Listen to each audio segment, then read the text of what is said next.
ዘይነብ በካድር ምክንያት እነ ሰራት ቤት ውስጥ ከገባች ቀናቶች ተቆጠሩ። እንደ ዘይነብ ሞግዚትም እንደ ሰራት ሴት ልጆችም ሞግዚት ሆና ነበር የገባቸው። እዚህ ጋር ህፃኗን ስታስተዋውቃት እንደ እህቷ ነበረ። ሰራት በአንድ በኩል ደግሞ በጣም ውስጡ የበቀል መንፈስ እየተነሳሳ ነው ያለው። ይህም ደግሞ ትክክለኛውን የካድር አባት እያፈላለገው ነው ያለው። እስካሁን ድረስ ባገኘው ማስረጃና መረጃ መሰረት ብዙ የጠረጠራቸው ሰዎች አሉ። ግን ደግሞ ዘይነብ ቀድመው ሄዳለች። እዛ ቤት ውስጥ ሞባይል አግኝታለች። የራሷ የባራክ ነበረ የምትደዋወልበት ከካድር አባት ጋር። የካድር አባት ግን አሁንም ቢሆን እነ ሰራት ቤት ውስጥ ይመጣል። ባለፈው ለታ የሀያ ልደት ሲከበርም አብሮ ነበረ። በዚህ ሁሉ ሰዓት እሱን መለየት የማይቻልበት ሁኔታ ነበረ። ዘይነብ ደግሞ ለሰራት እነግረዋለሁ ስትል እዚህ ጋር እያስቆማት የነበረው ያው የእሱ ወንድም ጂያን ነው። ጂያን እያስቆመን ያለው ምክንያቱም ወንድሜ በቀለኛ ነው፣ ሄዶ ነው ተኩሶ የሚገለው ይደርስበትና ብሎ እዚህ ጋር ያስቆማታል። በአንድ በኩል አሁን ተሰብስበው በጧት ቁርስ እየበሉ ናቸው። ዘይነብ ሳታስበው ከኤኪምና ከሀያል ጋር በጣም እየተስማማችና እነሱም ቢሆኑ በብዙ መልኩ እየተቀበሏን ነበረ። በአንድ በኩል የጠላቻት ዘይነብን ሴቪም ናት፣ የሰራት ናት። ሴቪም ከጅምሩም ቢሆን እሷን አልወደደቻትም ነበረ።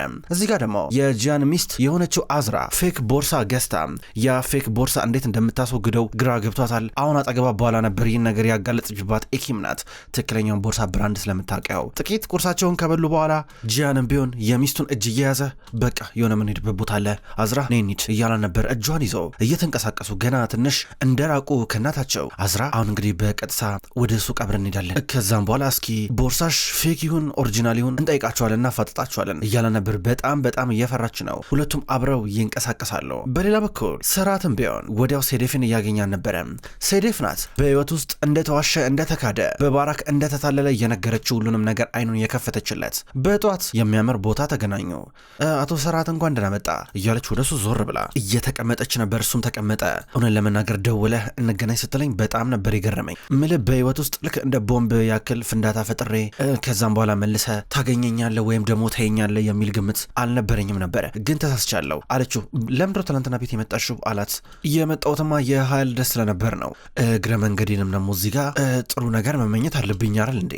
ባራክን ብቻ ሳይሆን የእናንተን ቤተሰብ ልጆቿ መጥቼ መጠየቅ አለብኝ፣ እንደዛ አይመስልህም ብላ ጠየቀችው። ጥሩ እሺ፣ ባራክ ምን ያህል ገንዘብ ልትሰጠሽ ነበር የተስማማችሁት?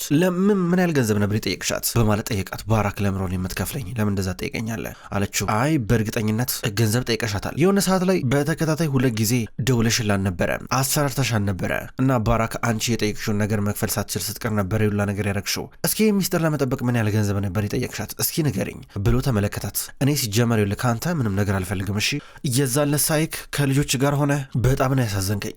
ምን ያህል በጣም ጥሩ አባት እንደሆንክ ጥሩ ባል እንደሆንክ ነበር የተረዳሁትና መዘበራረቅ አልፈልግም፣ ግን በቃ በዚህ ሁሉ መሃል እንዳትጎዳ ስለፈለኩኝ ነው ላግዝ ብዬ ነው አለችው። እሱ ግን አያምንበትም። ምን ላድርግልሽ እያላ ነው። እሷ ስራ ስጠኝ አለችው። ድርጅት ውስጥ ስራ ፈልጋለሁ አለችው። ስራ ስታስቢው ስራ ቀላል ነገር ይመስልሻል አላት። እኮ በእርግጠኝነት የምነግርህ ልምዴን ሰጥተህ በጣም ትተማመንብኛለህ፣ አላሳፍርም፣ የምሬ ነው የምልህ። በጣም ትልልቅ ድርጅት ሰርቻለሁ፣ አንተ አጠገብ መሆን እፈልጋለሁ አለችው። እኔም ነገሮችን መቆጣጠር እፈልጋለሁ። ይኸውልሽ እኔን የምታሰራሪበት ሰዓት አይደለም፣ ስለፈሮሽ ምናምን አይደለም የማረገው እያላን ሁለቱም በዚህ ተስማሙ። መልካም ቀን ብለው ቦርሳውን አንስታ ከሱ እየራቀች ነበረ።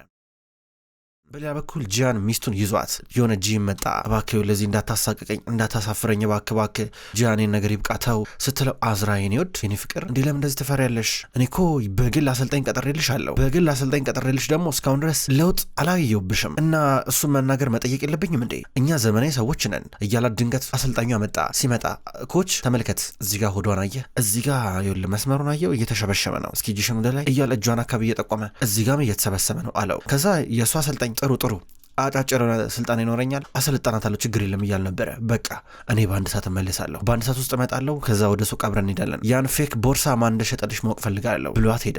አዝራ የበለጠ በጣም እየተጨነቀች ነበረ። በሌላ በኩል ቱላይም ብትሆን የካድር አሳዳጊ ቤቷ ናት ያለችው ሶፋ ላይ ደገፍ ብላ በድንገት ዞር ስትል በመስኮት በኩል ዘይነብ እየመጣች አየቻት። ቶሎ ብላ የሆነ ሹራብ ነገር ደረብ ብታረግና በፍጥነት ወደ በሩ እየጠጋች ነበረ። ዘይነብም በሩን ታንኳኳለች። ከዛ ቱላይ በሩን ከፈተችላት።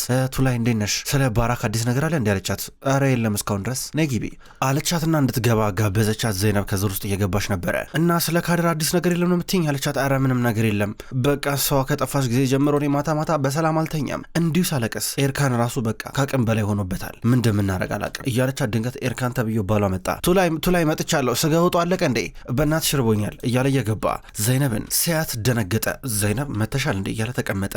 ከዛ እሷ እሺ ታዲያ እንዴት ነው ስለ ካድር ጉዳይ ምን አረጋችሁ? ፖሊስ ጋር ሄዳችሁ አመለከታችሁ አለቻቸው። ከዛ ቱላይ አመልክተናል ፎቶዋንም በትነናል እያለች ተናገረች። ኤርካንም ቢሆን ሄደን አስፈላጊውን ነገር በሙሉ አድርገናል። ፖሊሶች ኢስታንቡል ውስጥ በሙሉ እየፈልጓን ነው። የአብዛኛው ፖሊስ ፎቶ የእሷን ፎቶ ይዟል በቃ እየፈልጋን ነው እያለ ሲናገር ዘይነብ ትንሽ ደንገጥ እንዳለች ስሜታ እየሆነች እንዳለ ያስታውቃል።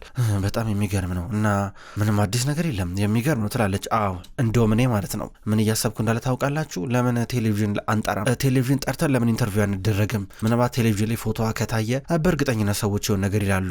አዎ ይጠቁሙናል፣ ቀላል ነው የሚሆነው አይደል እንዴ ብላ ስትናገር ኤርካን ደግሞ ምን ያደርጋል የምን ቲቪ ነው የምታወሪው እያለ ነበር። በአንድ በኩል እዚህ ጋር እያዳመጠች እየነበረችው ዘይነብ ደግሞ አዎ ጥሩ ሀሳብ ነው እኔም ተመችቶኛል፣ ሞክሩ ማለቴ እሷ እንድትገኝ ማድረግ ያለብንን ነገር በሙሉ እናደርጋለን ምንም ነገር ቢሆን ብላ ትናገራለች። ከዛ በቃ ወደ ቤት ሄጄ ደግሞ ሰላም ልበላቸው እስካሁን አልገባውም ብላ ትታቸው ሄደች። አንቺ ደግሞ ቴሌቪዥን የምትይው እያሉ ይጠይቃታል። አውቄ ነው እባክህ እሷን ለመፈተን ነው ምትለውን ሀሳብ ለመስማት ነው። ተመልከታት ቅድም ስለ ፖሊስ ስታወራ እንዴት እንደደነገጠች ክው እኮ ነበር ያለችው ስትለው ልክ ነሽ እሱስ እና ምን እያሰብሽ ነው አላት። አይደለም እቺ ልጅ ካድር እንደጠፋች የሆነ በጣም ውድ የቅንጦት መኪና መጥቶ ወሰዳት። ሞግዚት እንደሆነች ነገረችን። እንደ እኔ እንደማውቀው ከሆነ ሀብታም ሰዎች እዚህ ሀገር እንደ ከውጭ ዜጋ እኮ ነው ሞግዚት የሚቀጥሩት። በጣም የተማረ ሰው ነው የሚቀጥሩት። እቻ አበባ ሻጭ ለእነሱ ምን ልታረጋላቸው ነው? በስትክክል እንኳን ምግብ መስራት ማትችል በማለት ትናገራለች። ከዛ ሁለቱ መጠራጠራቸውን ቀጠሉ። በሌላ በኩል ሰራትም ቢሆን ወንድሙን ጃንን በተመለከተ መረጃ እንዲጣራለት ፈልጓል። እሱ የታሰረ ጊዜ ማን ሲጠይቀው እንደነበር ነበረ መረጃ ይጠየቀው። ከዛ ተደወለለት። አቶ ሰራት ለመጀመሪያ ጊዜ ላለፉት 6 ወራት በተለይ የመጀመሪያ 6 ወራቶች ቼክ ስታደርግ የነበረችው ባራክ ነበረች። ባራክ ለአንድ ወር ያክል በሳምንት አንድ ጊዜ ደግሞ ስትመጣ ነበረ። እናትህ እንዲሁም ደግሞ እሷ ነበረች የሚጠይቁት። ነገር ግን በአንድ ወቅት ደግሞ ባራክ ብቻ ትመጣ ነበር ተብሎ ተነገረው። ደነገጠ። አስታወሰ ቪዲዮ ላይ ሲመለከት እንዴት ጃን መጥቶ ባራክን ጠይቋት መጥቶ ዶን አበባ አስቀምጦላት እንደሄደ ቶሎ ብሎ እየወጣ ከሆቴሉ ከራሱ ሆቴል አዘባ ላይ ነች እንግዳ ተቀባያለች። የት ነህ ብላ እየጠየቀችው መጣኝ ብሏት እየወጣ ጃን አየው። ሰራት ወዴት ነው እያል ነበር። ጃን ሰራት ወዴት ነህ ሲለው ሰራት ቶሎ እየወጣ ነበረ። መኪና አምጡልኝ እያል ነበር። ሰራት ምን ላይ የተፈጠረው ነገር ንገረኝ እንጂ አትነግረኝም እያል ነበር። ወንድሜ አሁን አይደለም አሁን ተበሳጭቻለሁ ተናድጃለሁ እያል ነበረ። ምን ተፈጠረ ንገረኛ፣ ምንድነው ምን ሆንክ ምን ሰማ ይለዋል። ባራክ ይኸውልህ እያለው ባራክ ምን ሆነች ምን ተፈጠረ ብሎ ጃን ጠይቀ። ባራክ ላለፉት ጊዜያቶች አለ ጃን የታሰረ ጊዜ ስጠይቀው የነበረው እሷ ብቻ ናት ብቻዋን ተመልከት እያሉ ነበር። ታዲያ ምን ችግር አለው እንዴ ምን ነካ ቆይ አንተ ተረጋጋ እንጂ እያሉ ነበር። እንዴት ወንድማችን ትጠረጥሯለህ ብሎ ጮኸበት። ሰራት ትክክል እንዳልሰራና ጃን ወንድማቸው ምንም ነገር ሊያረግ እንደማይችል በዚህ መንገድ ሊጠረጥረው እንደማይገባ ነገረው። ከዛ ሰራት አስታወሰ ልጆች እያሉ አባታቸው ከፍተኛ ዕዳ ውስጥ ወድቆ ነበረ። ከዛም በኋላ እንዳለ ዕቃቸውን እየተወሰደባቸው ነው። ከዛ አንድ ብስክሌት አለ።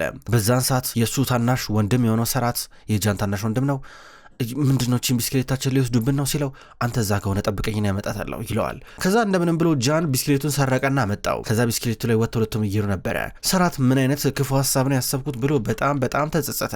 እዛ ስልክ እየደዋወለ ነበረ። በሌላ በኩል አሁን በብዙ ሀሳብ እየተብሰለሰለች ያለችው አዝራ ናት። ቦርሳዋ ቀይረዋለች። ኦሪጂናሉን ሸጣ በፌኩ ቀይረዋለች። አሁን እንዴት አርጋ ይህን ቦርሳ ከእጇ ልታወጣው እንደምትችል እያሰበች ነው። ከዛ ተጨነቀች። አሰልጣኟ መጣ። ምን ተፈጠረ እያላት እኔ ምልህ በጀርባ በኩል ካሜራ እንዴ ብላ ጠይቀችው። የለም አላት። ከዛ ወጣች ከጂሙ ጀርባ። ከወጣች በኋላ አካባቢውን በደንብ ተመለከተች። ከዛ ድንጋይ ያነሳችና ስልኳን በድንጋይ ስብርብር አረገችው። ከዛ ቦርሷን ደግሞ ቆሻሻ መጣያ ውስጥ እየጨመረችው ነበር። ከስር አርጋ ጣለችው። ከዛ ድንጋይ ያነሳች። ድንጋይ አንስታ በድንጋዩ ግንባሯን እየመታችው ነበረ። እያመማትም ቢሆን በዚህ መንገድ ግንባሯን የራሷን ገሽታ እየደማች እየተመለሰች ነበረ። በሌላ በኩል ዘይነብ ወደ ቤት መታለች። አክስቷን በአበባ ስራ እያገዘቻን ነው። ከዛም በኋላ ኢብሮ አጠገቧ ሆና እንዴት ነው ታዲያ እዛ ቪላ ቤት ውስጥ ጃኩዚ ያለ አለቻት። እኔ በምን አቀልሻለሁ እያለቻት ያስታወሰችው ገሏን እየታጠበች እያለ የሰራት መኝታ ክፍል ያለው ሻወር ቤት ገብታ ድንገት ሰራን ሲመጣ የተጨቃጨቁትን አስቂኝ ጭቅጭቅ ነበረ። ይህን ስታስታውስ ፈገግ አለች። ምንድነው የሚያስቅሽ ሳቅሽ እኮ አለቻት። ማ አራን ያልሳኮ መስሎሽ ነው ስትላን ነበር። እና ታዲያ ምን አናድድሽ ቆይ ምን ያበሳጭሻል አለቻት። አልተናድርጉም ዝም በይ እስኪ ስትላን ነበረ። እሺ እና እንዴት ነው በደንብ ንገሪኝ ምሮ የምትደባበቂው የማዋኛ ገንዳ አላችሁ አይደለ ዋኘሽበት አለቻት። ዋኘውበት ብታይ እንዴት ደስ እንደሚል እዛ ዋኘውበት ኮክቴል ምናምን ነገር በእጄ ይዤ ነበረ ደስ ሲል ብታይ ትላታለች። አትቀልጂ ዘይነብ እያለቻት ነበር። ስሚ በአንቺ ምክንያት እሱን ተዳፈርኩኝ፣ በህይወት ያደረግ የማላቀውን ነገር እያረኩኝ ነበረ ትላታለች። እስኪ ለሰራት ነገሩና ስራ ካስገባኝ ስራ አጥቻለሁ አለቻት። አላረጎም እኔ ሲጀመር በአንቺ ምክንያት እንደዚህ ጣጣ ውስጥ መግባት አለብኝ እንዴ? አንቺ ኢብሩ ለምን ሮቀ የማታስብ ብላ እየተቆጣቻት ነው። አክስታቸው ረፊቃ መጣች፣ አብራቸው ስታግዛቸው ነበረ። ዛሬ ወንድማቸው መጥቷል። እሱን እየጠባበቀች ነበር ዘይነብ ቤት እስከሚደርስ ድረስ። በሌላ በኩል ኢብሩዋን ፖሊስ ጣቢያ ሄደች፣ እየጠቆመችን ያለችው ጂያን ተደውለለት ባሏ እየሮጠ መጣ። የኔ ፍቅር ምን ሆነሽ እንዴ ግንባርሽ ምን ሆነሽ ነው እያለ ነበር። ቦርሳዬንና ስልኬን ሰረቁኝ ገና ከማለቷ እሱ ደግሞ እንዴ ለምን ቦርሳውም ስልኩም ጥንቀር ብሎ አይቀርም አንቺ ደህና መሆንሽ ነው እያለ ነበር። እሷን እያቀፈ ማባበል ጀመረ።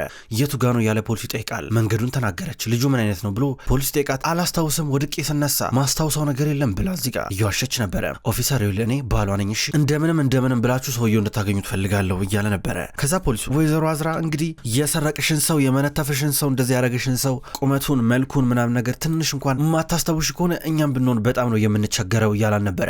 እያለቀሰች ነው። ጃን እያቀፈ ያባብላታል። ይዟለሁ አይዞሽ ብሎ ያባብላታል። በሌላ በኩል ለሰራት ተደውሎለት አሁን ባራክ ከከፍተኛ ክትትል ወጥታ ወደ ኖርማል ክፍል እንዳመጧት ነገሩት። ከዛም በኋላ እሱም በቀጥታ ሊያያት ገባ። ወደዛ ክፍል እየገባ ገና ሲያት ተበሳጨ። እየተበሳጨ ወደ እሷ እየቀረበ ነበረ። ትዝ ይልሻል ያኔ ሀያልን ስትወልጃት በጣም ተፈተነሽ ነበረ። የዛለት እንደዛ ጸጥ ብለሽ እንዳትቀሪ ብዙ ስጸልይ ነበረ። ምክንያቱን አንቺ ማጣት አልፈልግም ነበረ። ነገር ግን አሁንም ቢሆን እንድትነሽ ይፈልጋለሁ። እንድትነሽ የምፈልገው ግን ላሰቃይሽ ስለምፈልግ ነው። ምክንያቱም የዛለት እኔ አፍቅሬሽ ስለነበር ነው እንዳንቺ ያፈቀርኩት ሰው አልነበረም። እንዳትሞች የፈለግኩት ያኔ ነበር። አሁን ግን ብቻዬን እንድሰቃይ ያርግሽኛል። ከዚህ በኋላ ብቻዬን መሰቃየት አልፈልግም። እኔን ሲኦል ውስጥ ወረወረሽኝ ነበር እሺ ስትመጪ አብረን እንሰቃያለን ብሏት አምርሮ እንደዚህ ተናግሮ ይወጣል። በሌላ በኩል የዘይነብ ወንድም መጥተዋል። አብረው እየተጫወቱ እያወሩ ናቸው። አዲስ ላገኘችው ስራ እየነገረችው ነበረ። ድንገት መኪናው መጣ። የሰራት ሾፌር ነበረ የመጣው። ከዛም በኋላ ምንድነው አሁን ደግሞ ሞግዚቶንሽ እንዴ ብሎ ወንድሟ እየጠየቃን ነበረ። ከዛ አሁንም ቢሆን እንደ ቤት ሰራተኛ የሚወሽ ከሆነ ስራውን አቆም ይላታል። ኧረ እንደዚህ የሚባል ነገር የለም እያለችው ከቤት ልትወጣ ነው። ተሰብስበው እየወጡ ድንገት አባታቸው መጣ። አባታቸውን ቆሞ ሰላም እያሉ ድንገት ቱሊያ መጣች። እንኳን ደስ አላችሁ ስትል ነበረ ልጃቸው ስለተመለሰ። ከዛም በኋላ እሷ መኪና ውስጥ ገባች፣ ትሄዳለች። ቱሊያ መጠራጠሯ እንደቀጠለ ነበረ። እንዴት ዘይነብ በአንድ ጊዜ እንደዚህ ስራ ልታገኝቻለች የሚለው ነገር አላሳመናትም። ከሰዓታቶች በኋላ መሽቷል። እቤት መጣች። ገና ከመኪና እየወረደች ዘይነብ ሰራት ቆሞ እያያን ነበረ። ወደ ፖሊስ ጋር ሄደዋል። ፎቶዋን በትነዋል። ፖሊሶቿን እየፈልጓን ነው አለችው። ምንድነው ከዚህ በኋላ የምናደርገው እየተባሉ እየተጫወቱ እያወሩ ወደ ውስጥ ገቡ። ሲገቡ ኤኪምና ሀያል እየጠበቋቸው ነበረ። ይህም ከፓሪስ የተላከ ስጦታ እናታቸው አዘጋጅታ ነበረ። አሁን ደረሰ። ኤኪምና ሀያል አባታቸው ከመጣ በኋላ እየከፈቱ እያንዳንዱ ስጦታ ሲመለከቱ ነበረ። በዚህ ሰዓቴን በርቀት የምትመለከተው ካደር ናት። ለኔስ የሚል ነገር አለ እዚህ ጋር ዝም ብላ በርቀት እየተመለከተች ነበረ። ከፋት። ነገሩን የምትከታተለው በደንብ ዘይነብ ናት። ስጦታው እያንዳንዱ ከወጣ በኋላ በመጨረሻም የመጣው የሆነ የሙዚቃ ማጫወቻ ዲስክ ነበር። የሸክላ ዲስክ ሲወጣ ኤኪም ካልከፈትኩት ብላ ከፈተችው። ለስለስ ያለ ሙዚቃ ነው። ነገር ግን ሰራት በአንድ ጊዜ ነበረ ይህን ነገር እንዳወቀ የሚስቱ የባራክ ፍቅር ከውስጡ ሙልጭ ብሎ የወጣው። ቅድምም ሲሄድ አላፈቅረሽም ከዚህ በኋላ ብሎ ነግሯታል። ይህ ሙዚቃ ሲሰማ ጨነቀውና ወጣ። በርቀት ዘይነብ አየችውና ወደ ካደር ክፍል እየመጣች ነው። ካደር እያለቀሰች ነበር አልጋዋ ላይ ሆና። ምን ነው ብላ ተጠግታ ስትጠይቃት እኔስ እያለች አልነበረም። እኔስ እንደዚህ ስጦታ የሚሰጠኝ ማንም የለኝም እማዬ ረስታኛለች ብላ እየነገረች ነበረ። አይዞሽ ብላ ዘይነብ ታባብላታለች። የእሷም ስጦታ እንደተላከና ትንሽ እንደሚቆይ ነገረቻት። እንደዚህ አባብላት በግድ እንድትተኛ እያረገቻ ነበር። ከዛ በቀጥታ ወደ ሰራት መኝታ ክፍል መጣች። እሱ ተኝቷል። ድምፅ ሳታሰማ በጥንቃቄ ወደ ውስጥ ለመግባት እየሞከረች ነው። ወደ ውስጥ ለመግባት ጠጋ አለችና ወደ አልጋው እንደቀረበች እጇን ጭምቅ አርጎ ያዛት። አልጋው ላይ እንድትቀመጥ አረጋት። ምንድነው ወዴት እየሄድሽ ነው እያላ ነበረ። አቶ ሰራት በጣም ይቅርታ ቀሰቀስኩ አይደል አለችው። የት እየሄድሽ ነበረ ብሎ እየጠየቃት ነው እሱ። ያው የመኪና እንቁልፍ ፈልጌ ነበር አለችው። ለምን? እኔ ደግሞ ቤት ውስጥ ሌባ ገባ ብዬ። መኪና ለምን ፈለግሽው አላት። መኪናን ይዤ ወደ ገበያ ላይ ነበር ወደ ከተማ። ካደር በጣም ከፍቷታል። የሆነ ነገር ልገዛላን ነው አለችው። አስቀምጮ በቃ እሺ፣ ለማንኛውም ይልሽ ከዚህ በኋላ እንደ ሌባ ሆነሽ ክፍሌ ከዚህ በኋላ እንዳገቢ እያላን ነበረ። ከዛም በኋላ የሆነ ቦታ ወሰዳት። ከዛ በኋላ አብረው የሆነ ጁስ ነገር እየቀዳላት እያወሩ ነበረ። እና ሄደን አሻንጉሊቱን አንገዛም አለችው። ልክ ያለው ሰው ችግር የለም ይገዙልኛል አላት። እርግጠኛ አለችው። አዎ የፈለግሽውን ነገር እያላን ነበረ። ገረማት። አላምንም ስትለው ስልክ ደወለ። ሄሎ እዚህ ጋር የሆነች ልጅ ነበረች የሆነ በጣም የሚያምር ቆንጆ ቀሚስ ፈልጋ ነበረ፣ እስኪ ባካችሁ አምጡልኝ ሲል ነበር። ከዛ እሷ አምኛለሁ ችግር የለም በቃ አለችው። ከዛ እሱ ሄለው በቃ ልጅቷ ሀሳቧን ቀይራለች መልሼ እደውላለሁ ብሎ ስልኩን ዘጋው። በጣም ነበር የገረማት። እንደዚህም ይቻላል እንዴ ብላ እየጠየቀችው ነበረ። እንግዲህ ያው እኔ አንተ ህይወት ውስጥ ብዙ ጊዜ አልቆይም፣ እንግዲህ ድንገት ክስተት ነኝ፣ ድንገት ነው የመጣሁት። ካደረም ብትሆን ላትቆይ ትችላለች፣ ነገር ግን እናቷን እየጠባበቀች ነው። እናቷ ስትነቃ የሚሆነው ነገር እናያለን እያለችው ነበረ። እሷ በብዛት ምንም የግል ሚስጥር እንደሌላ ነገረችው። በተለይ ደግሞ ስለሱ ሚስጥር ብዙ እንደምታውቅ ስለሚያውቅ እየጠየቃን ነበረ። ምንም የግል ምሸፈኝው ምትደብቂው ምትሳቀቂበት ምትፈሪው ሚስጥር የለም ወይ ብሎ ሲጠይቃት ድንገት አሻንጉሊቶቹ መጡ። እየመረጠች ነበረ። አንተም ምረጥ አለችው። ደስ ያለሽ ምረጭ እያላን ነው። ከዛም በኋላ መረጠች። በጣም ደስ ተሰኘች። ወደ ቤት መጡ። እየመጡ እያለ ድንገት እናቱ አየቻቸው። ሴቪም ስታያቸው ሁለቱም ከመኪና እየወረዱ በእርግጠኝነት ዘይነብ ልጄ ልታጠም ዶኖችን አጋጣሚ ልትጠቀምበት ነው ብላ አሰበች። ከዛ በኋላ ሁለቱም ዘይነብና ሰራት ወደ ውስጥ እየገቡ እኔ ምለ ቆይ ግን ባራክ መጀመሪያ ካደረን ለማስወገድ አልሞከረችም ነበር ብላ ጠየቀችው። አረ ሞክራ ነበረ። ዶክተሯም በጣም ለምነው ነበረ። በሌላ ሰው ስም መዝግቧት ውርጃ እንዲፈጸም ጠይቋን ነበር። ነገር ግን ቃሉ ስላለፈ አልተሳካለትም አላት። ሁኔታውን እያስታወሰ ነገራት። ከዛ ተይዘው ወደ ውስጥ ገቡ። ዘይነብ ባራክን በጠዋት ሰርፕራይዝ እያደረገቻት ነው እየሰጠቻት። አሁን የአዝራን ቦርሳ የሰረቀ የተባለው ሰው ተገኘ። ተደውሎ ለእሷ እየተነገራን ነበር። እሷ ደነገጠች። በአንድ በኩል ሴዴፍ ደግሞ ወደ ሰራት ቢሮ በጠዋት ሄደች። ስትሄድ እያናገረችው ነበር። ከዛ ድንገት የዲኤንኤ ምርመራ ዶክመንት አጠገቡ ነበረ። እሷ ላየውም ሴዴፍ አሳየችው። ስራሽን መጀመር ትችያለሽ እያላን ነው። ከዛ እዚህ ጋር እሱ ልክፈተው እያለ በአንድ በኩል ደግሞ ጂያን የሚስቱን የአዝራን ቦርሳ የሰረቀውን ሰው እንደተያዘ ሲሰማ ነይ እንሂድ ብሏት እያስገድዳን ነበረ። እጇን ይዞ ይሄዳል። ኢኪም የዋና ተወዳዳሪ ናት፣ ዋናተኛ ናት። አሁን አሰልጠኛው አለ በውሃ ውስጥ ግቢ ጀምሪ ብሎ 1 2 3 ብሎ ቆጥሮ እንደገባች እናቷን ከታች ሆኖ ቢሆነ እንደ መንፈስ ነገር እየታያን ነበረ። እናቷ ውስጥ ሰምጣ ለመጨረሻ ጊዜ ስላገኘቻት ከዛ ደንግጣ ወጣች። ወዲያው እያለቀሰች ነበረ። በዚህ ምክንያት ብዙ እየተረበሸች ነው። ክብራትና ክብራን እንኳን ወደ ቅመም ስቶሪ የዩቲዩብ ቻናል በሰላም መጣችሁ ውድ ተመልካቾች።